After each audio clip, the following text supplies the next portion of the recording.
Real Madrid muxlislarini qishki transferlar oynasida katta o'zgarishlar kutmoqda. Aytishimdan avval Madrid eshigiga obuna bo'ling, sababi barcha madridistlar bizning sahifamizda.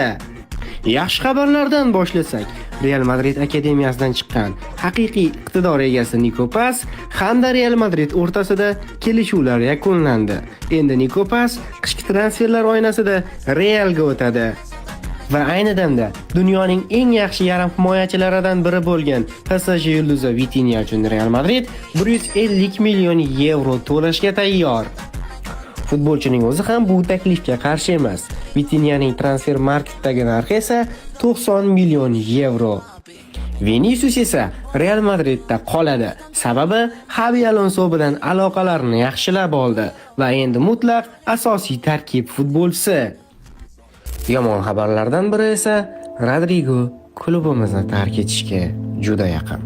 Sababi Arsenal Rodrigo uchun 90 million yevro hamda asosiy tarkibda o'ynashiga kafolat bermoqda.